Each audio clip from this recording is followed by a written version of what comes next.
بعد میں اٹھ کر پڑھ لیں گے، بعد میں ادا کر لیں گے، شیطان نے وسوسہ ڈالا ہوگا، کئی لوگوں کے ذہنوں میں چیز آئی ہوگی. یہ شیطان کی چال ہے. شیطان ایسا سلاتا ہے آپ کو کہ بیٹا اب تو نے بہت کچھ کر لیا، اب کرنے کی ضرورت نہیں. اتنے اعمال تو نے کیے، اتنا تو نے اللہ کے سامنے رو رو کر گڑ گڑائے، تیرے پورے گناہ معاف ہو گئے، تیرے پورے نیکیاں قبول ہو گئیں. شیطان ایسی سوچ میں ڈال کر انسان کو گمراہ کرتا ہے. کبھی ایسی سوچ میں نہ آئے، کبھی ایسے وسوسوں میں نہ آئے. کبھی ایسا وسوسہ، ایسی سوچ آئے تو فوراً اللہ سے پناہ مانگے. پیغمبر عمل کرتے ہیں تو عمل کرنے کے بعد اس کی قبولیت کی فکر کرتے ہیں، قبولیت کی دعا کرتے ہیں. صحابہ کے بارے میں کیا آتا ہے؟ قربان جائے ان صحابہ پر. صحابہ کے بارے میں آتا ہے کہ صحابہ 6 مہینے پہلے رمضان کی آمد سے 6 مہینے پہلے دعا کرتے. کیا دعا کرتے؟ کہ اللہ تو ہمیں رمضان کا مہینہ نصیب فرما، ہمیں رمضان کا مہینہ نصیب کر. 6 مہینے پہلے سے دعا ہوتی رمضان کی. رمضان کا مہینہ پاتے تو رمضان کے گزر جانے کے بعد 6 مہینوں تک دعا یہ ہوتی کہ اللہ ہم نے جو اعمال رمضان میں کیے ان اعمال کو تو قبول فرما لے. گناہ میں نے کیا ہے، گناہ کے بعد توبہ کی طرف قدم اٹھ رہے ہیں تو سمجھ جاؤ کہ اس کی توبہ قبول ہو گئی. میں نے گناہ کا کام کیا، اللہ سے توبہ میں نے کی، اللہ کے سامنے میں نے گڑ گڑایا، توبہ میں نے کرنے کے بعد اب میرے قدم نیکی کی طرف جا رہے ہیں. گناہ کی طرف جانے سے میں ڈر رہا ہوں، سمجھ جاؤ کہ میری توبہ قبول ہو گئی.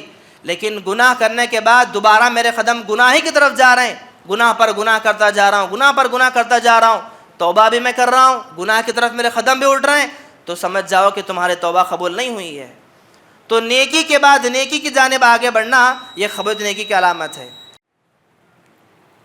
ان الحمد للہ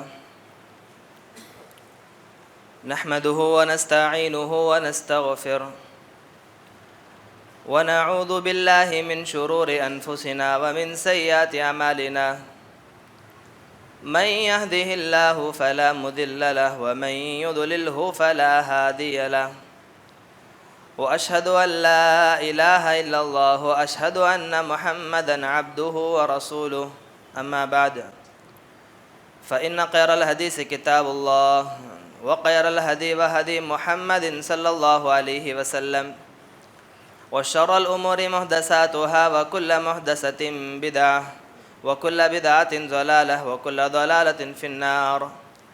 فاعوذ بالله السميع العليم من الشيطان الرجيم. بسم الله الرحمن الرحيم. قاف القرآن المجيد بل عجبوا أن جاءهم منذر منهم فقال الكافرون هذا شيء عجيب أإذا متنا وكنا ترابا ذلك رجع بعيد قد علمنا ما تنقص الأرض منهم وعندنا كتاب حفيظ بل كذبوا بالحق لما جاءهم فهم في أمر مريج أفلم ينظروا إلى السماء فوقهم كيف بنيناها وزيناها وما لها من فروج والأرض مددناها وألقينا فيها رواسي وأنبتنا فيها من كل زوج بهيج تبصرة وذكرى لكل عبد منيب ونزلنا من السماء ماء مباركا فأنبتنا به جنات وحب الحصيد والنخل باسقات لها طلع نضيد رزقا للعباد وأحيينا به بلدة ميتا كذلك الخروج كذبت قبلهم قوم نوح وأصحاب الرس وثمود وعاد وفرعون وإخوان لوط وأصحاب الأيكة وقوم تبع كل كذب رسل فحق وعيد أفعينا بالخلق الأول بل هم في لبس من خلق جديد. وقال الله تعالى في موضع آخر بسم الله الرحمن الرحيم واعبد ربك حتى يأتيك اليقين. تمام قسم کی تعریفیں، حمد و ثنا، بڑائی و کبریائی اسی اللہ کے لیے لائق و سزاوار ہیں جو اس کائنات کا رب العالمین ہے. بے پناہ درود و سلام نازل ہو تمام انبیاء علیہ الصلاۃ والسلام پر، بالخصوص میرے اور آپ کے آخری نبی جناب محمد رسول اللہ صلی اللہ علیہ وسلم مقدسہ پر.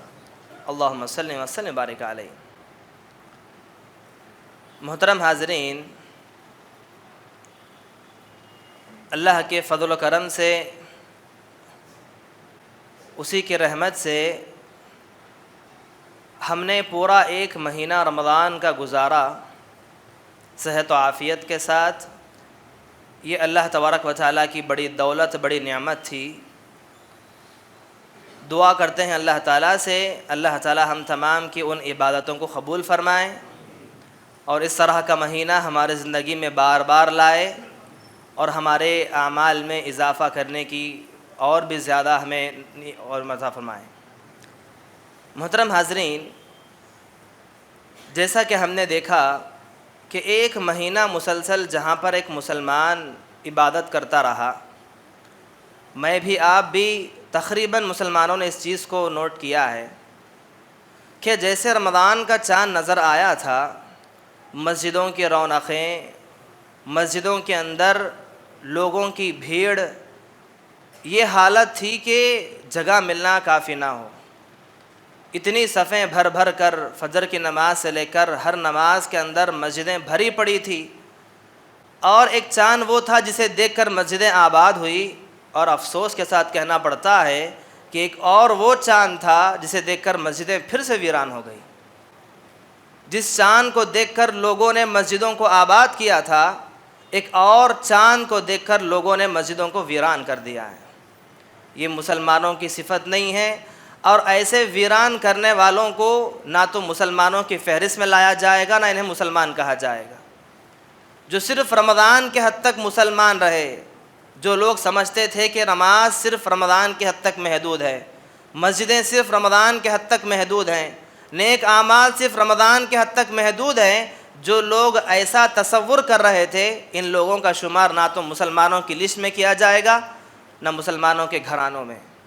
محترم حاضرین، آئیے قرآن کیا کہتا ہے۔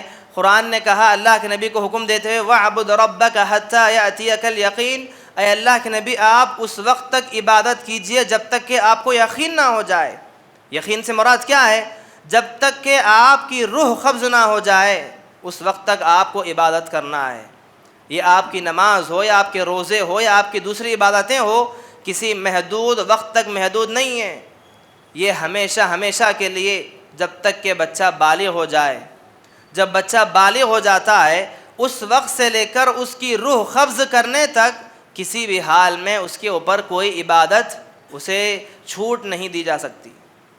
بالخصوص نمازوں کے سلسلے میں ہر عمل آپ کو جو بندہ بالغ ہونے سے لے کر کرتا رہا، وہ اس کا کام اس کی روح قبض ہونے تک جاری رہنا چاہیے، کسی بھی حال میں کسی بھی طرح سے اس کے لیے وہ معاف نہیں ہے۔ آئیے محترم حاضرین دیکھتے چلیں، آج کے خطبے میں آپ کے سامنے رمضان کے بعد مسلمان کرنا کیا ہے۔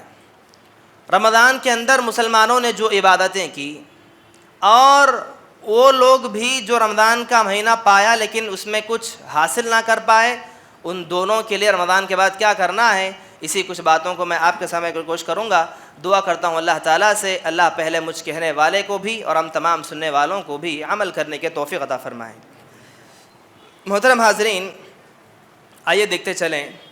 سب سے پہلے تو دو باتیں ان لوگوں کے لیے، اس سے پہلے آپ کو بتاتا چلوں کہ ہم لوگوں نے، مسلمانوں نے سمجھا، اکثریت مسلمانوں نے سمجھا کہ رمضان کے حد تک عبادتیں محدود ہیں۔ آئیے اس کے بارے میں شریعت کیا کہتی ہے۔ اللہ کے نبی کی زندگی کو اٹھا کر آپ دیکھیں، صحابہ کی زندگیوں کو اٹھا کر آپ دیکھیں کہ یہ وہ ہستیاں تھیں سرزمین پر۔ بالخصوص اللہ کے نبی کے بارے میں کیا آیا؟ اللہ کے نبی صلی اللہ علیہ وسلم کے بارے میں آتا ہے کہ آپ کے اگلے پچھلے تمام گناہ معاف ہیں، حالانکہ کوئی گناہ تھے ہی نہیں، نبی کے کچھ گناہ تھے ہی نہیں، تو اللہ نے کہا کہ اللہ کے نبی آپ کے اگلے پچھلے پورے گناہ معاف ہیں۔ پھر بھی اس نبی کا عمل کیسا ہے؟ رات میں اٹھتے ہیں قیام اللیل کے لیے، تو قیام اللیل کے لیے جب کھڑتے ہیں تو اتنا لمبا قیام کے پیروں میں ورم آ جاتا ہے، اتنا لمبا قیام، ایک رکعت میں سورہ بقرہ تو دوسرے رکعت میں سورہ آل عمران۔ رات میں اٹھتے ہیں تو اتنا لمبا قیام، سجدے میں جاتے ہیں تو زار و خطار روتے ہیں، اتنا روتے کہ آپ کے آنکھوں سے نکلنے والے آنسوں سے آپ کی داڑھی وہ زمین تر ہو جاتی۔ صحابہ نے پوچھا، اماں عائشہ نے پوچھا کہ اللہ کے نبی آپ کے کوئی گناہ ہے ہی نہیں، آپ کے اگلے پچھلے گناہ معاف ہیں، پھر بھی آپ اتنا لمبا چوڑا قیام کیوں کرتے ہیں، اتنا زار و خطار کیوں روتے ہیں؟ تو اللہ کے نبی نے کیا فرمایا؟ افلا عبدا شکورا، کیا میں اللہ کے نزدیک شکر گزار بندہ نہ بن جاؤں؟ صحابہ کے بارے میں کیا آتا ہے؟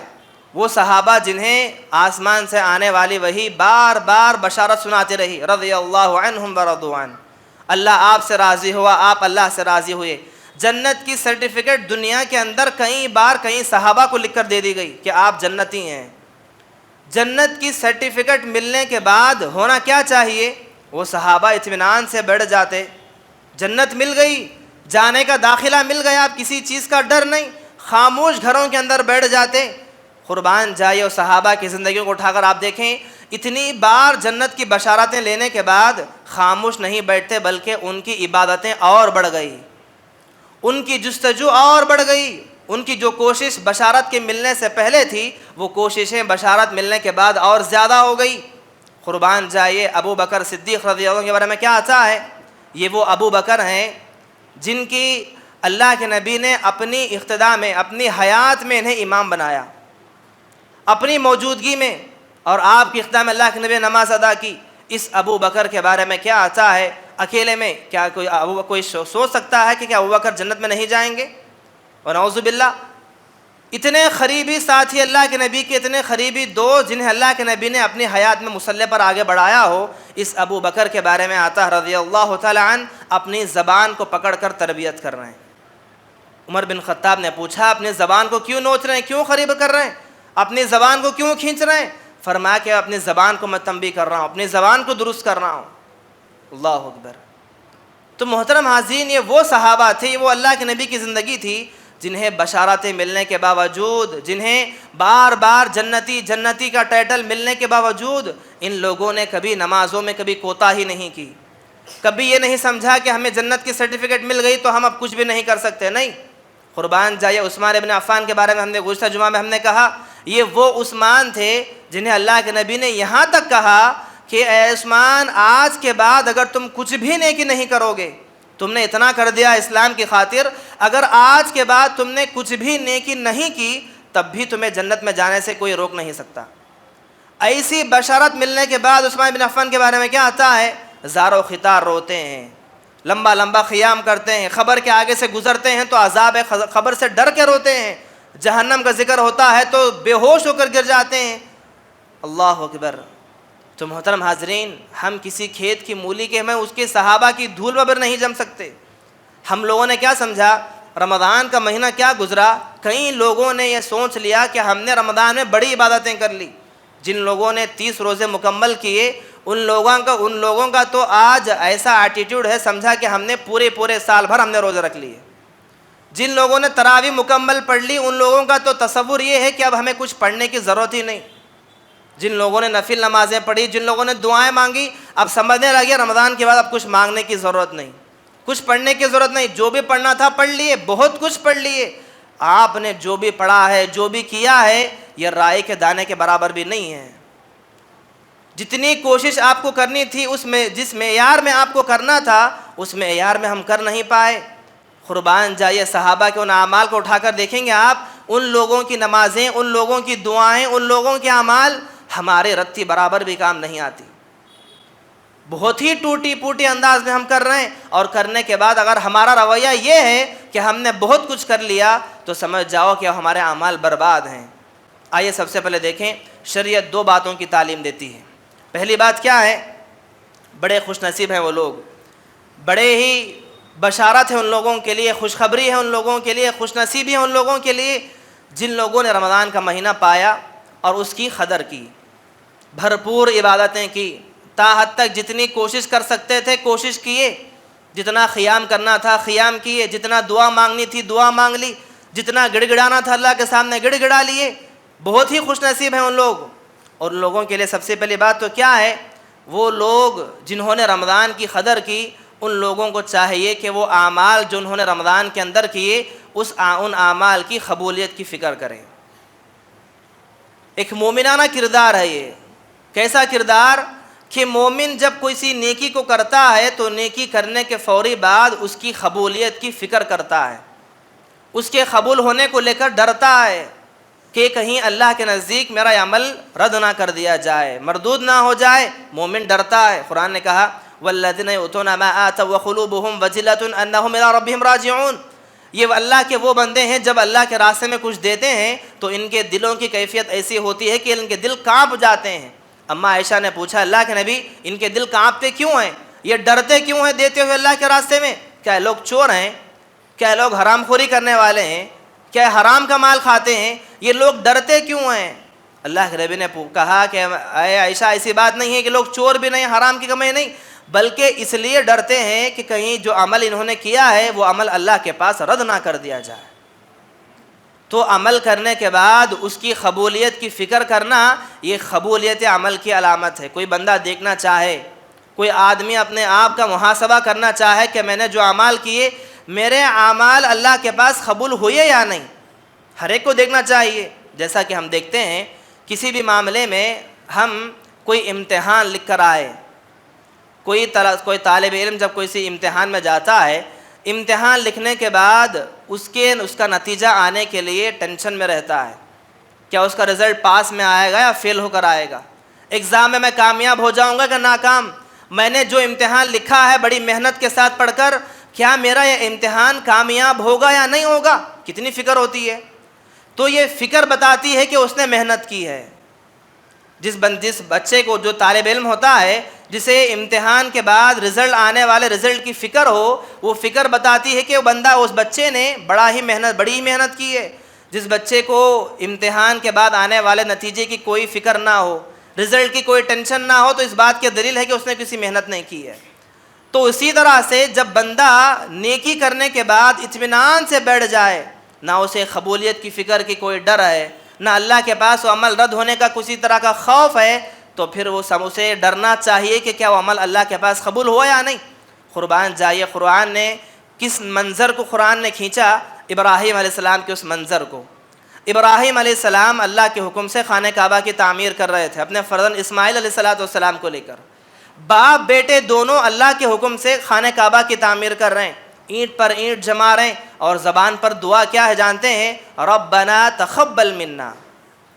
ایک ایک اینٹ رکھ رہے ہیں خانہ کعبہ کی، دعا کیا کر رہے ہیں کہ اے ہمارے رب تو ہمارے اس عمل کو قبول فرما لے۔ اللہ اکبر! کیا کسی بات کا شک ہے کہ اللہ تعالیٰ ابراہیم علیہ السلام کے اس عمل کو رد کر دے؟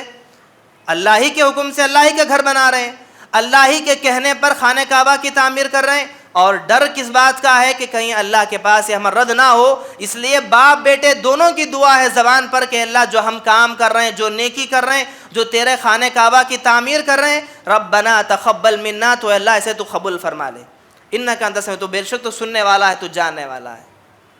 یہ پیغمبروں کی صفت ہے، پیغمبر عمل کرتے ہیں تو عمل کرنے کے بعد اس کی قبولیت کی فکر کرتے ہیں، قبولیت کی دعا کرتے ہیں۔ صحابہ کے بارے میں کیا آتا ہے؟ قربان جائے ان صحابہ پر، صحابہ کے بارے میں آتا ہے کہ صحابہ 6 مہینے پہلے رمضان کی آمد سے 6 مہینے پہلے دعا کرتے۔ کیا دعا کرتے؟ کہ اے اللہ تو ہمیں رمضان کا مہینہ نصیب فرما، ہمیں رمضان کا مہینہ نصیب کر۔ 6 مہینے پہلے سے دعا ہوتی رمضان کی، رمضان کا مہینہ پاتے تو رمضان کے گزر جانے کے بعد 6 مہینوں تک دعا یہ ہوتی کہ اللہ ہم نے جو اعمال رمضان میں کیے ان اعمال کو تو قبول فرما لے۔ اللہ اکبر! کوئی معمولی بات نہیں ہے۔ اللہ کے پاس کسی کا عمل قبول ہو جانا اتنا آسان نہیں ہے جتنا آسان میں اور آپ سمجھ رہے ہیں۔ یہ اللہ ہی کا فضل ہے، اللہ ہی کی رحمت ہے جس بندوں کو اللہ قبول کر لے۔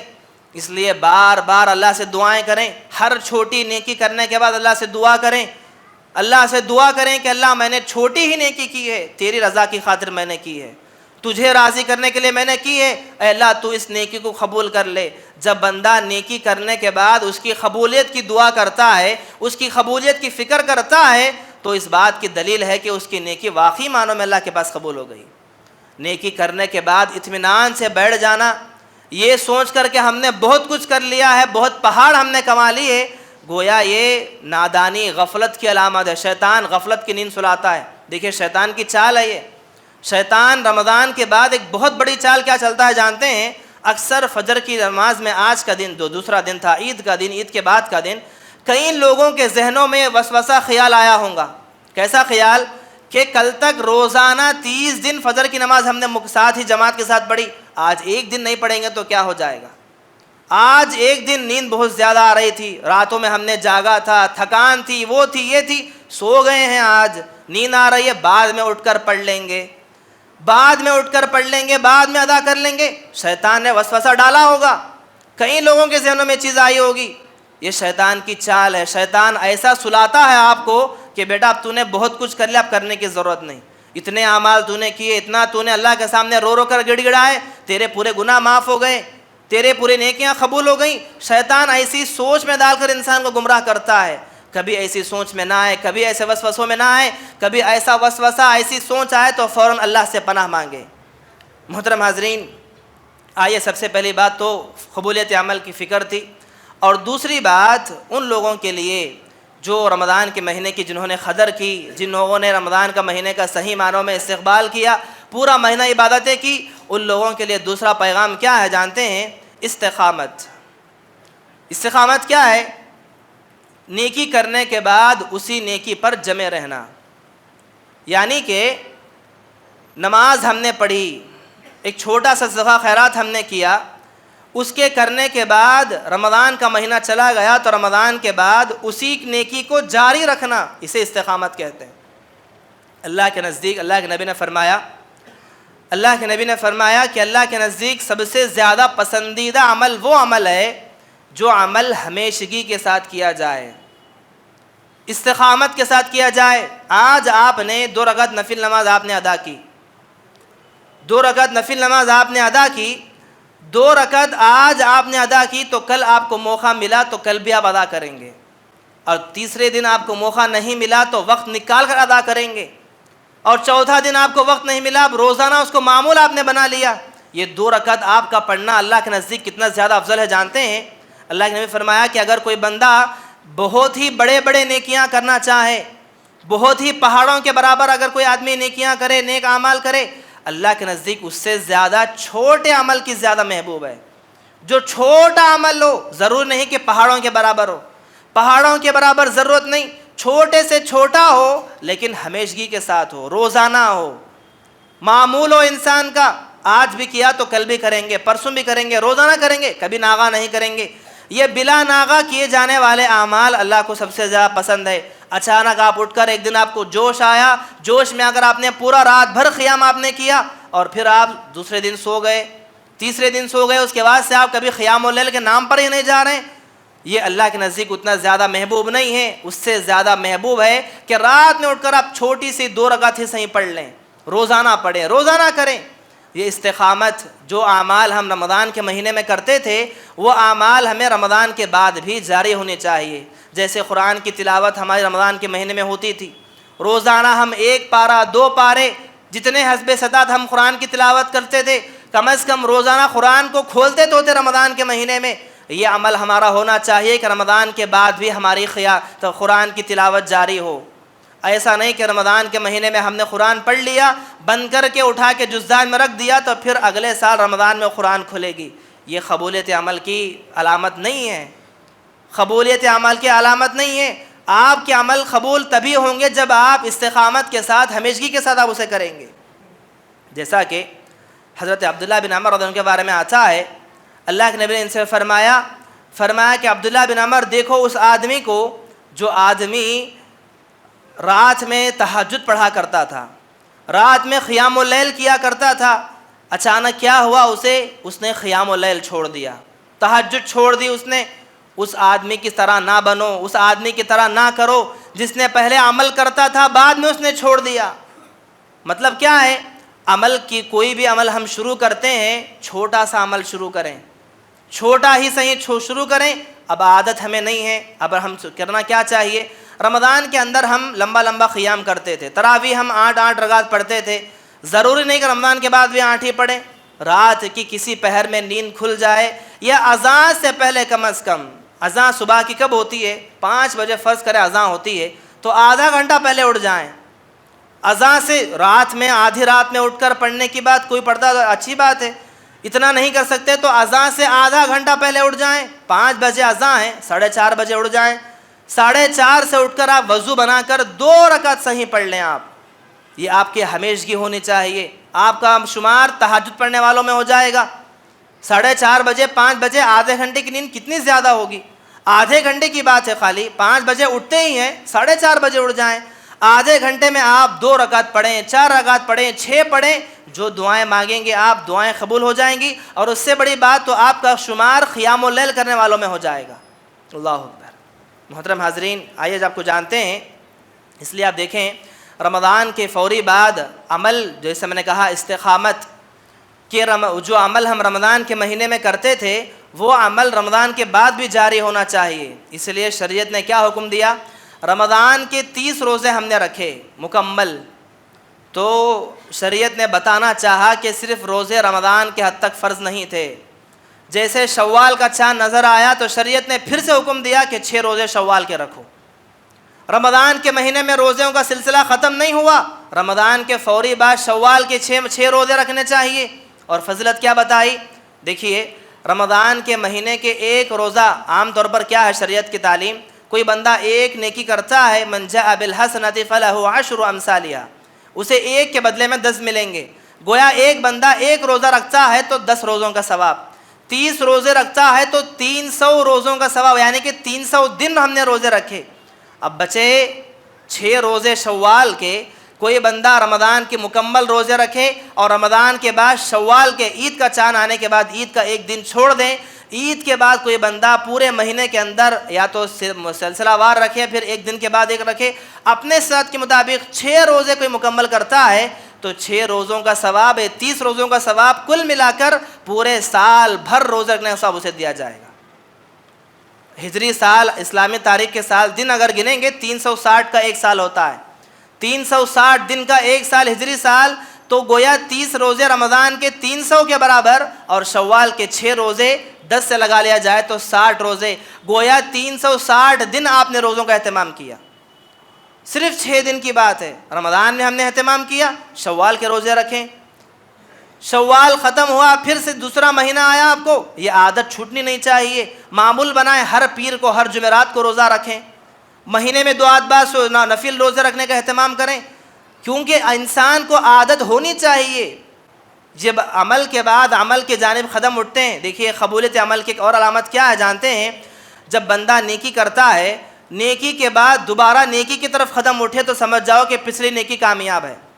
نیکی کے بعد نیکی کی طرف قدم نہیں اٹھ رہے ہیں، گناہ کے بعد گناہ کی طرف قدم اٹھ رہے ہیں، گناہ میں نے کیا ہے، گناہ کے بعد توبہ کی طرف قدم اٹھ رہے ہیں تو سمجھ جاؤ کہ اس کی توبہ قبول ہو گئی. میں نے گناہ کا کام کیا، اللہ سے توبہ میں نے کی، اللہ کے سامنے میں نے گڑ گڑایا، توبہ میں نے کرنے کے بعد اب میرے قدم نیکی کی طرف جا رہے ہیں، گناہ کی طرف جانے سے میں ڈر رہا ہوں، سمجھ جاؤ کہ میری توبہ قبول ہو گئی.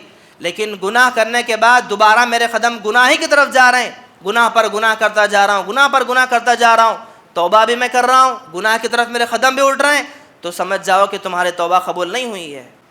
تو نیکی کے بعد نیکی کی جانب آگے بڑھنا یہ قبولیت نیکی کی علامت ہے. اور اس کے بارے میں اور کیا آتا ہے؟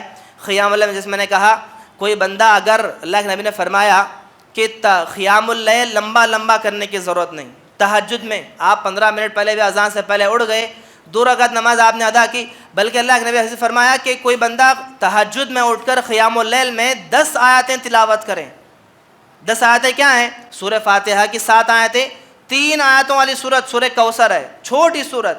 کوئی بندہ اگر تہجد میں اٹھ کر سورہ فاتحہ سورہ کوثر کی اگر 10 آیتیں بھی تلاوت کر لے، اس آدمی کا نام غافل انسانوں کی فہرست سے نکال دیا جائے گا. گویا وہ انسان غافل نہیں ہے. 10 آیتیں پڑھنے والا انسان، صرف 10 آیتیں جو تہجد میں پڑھ لے، اس کا نام فہرست سے نکل جاتا ہے غافلوں کی. اور کوئی بندہ 100 آیتیں پڑھ لیں، تہجد میں اٹھ کر 100 آیتیں تلاوت کسی نے کیا، وہی سورہ بار بار دہرائے، سوروں پر سورہ وہی دہرائے، 4 کے بدلے 8 رکعت جس نے پڑھی، بہرحال 100 آیتیں تلاوت کی، اس آدمی کا شمار اطاعت گزار بندوں میں کر دیا جاتا ہے. اللہ تعالیٰ کے نزدیک اس آدمی کا شمار اللہ کے اطاعت گزار بندوں میں کر دیا جاتا ہے.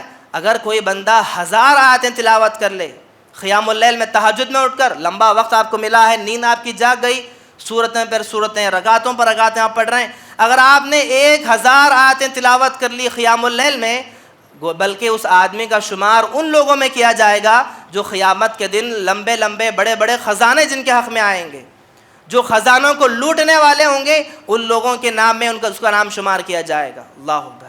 کتنے بڑے بڑے خزانے، کتنے آفر ہیں.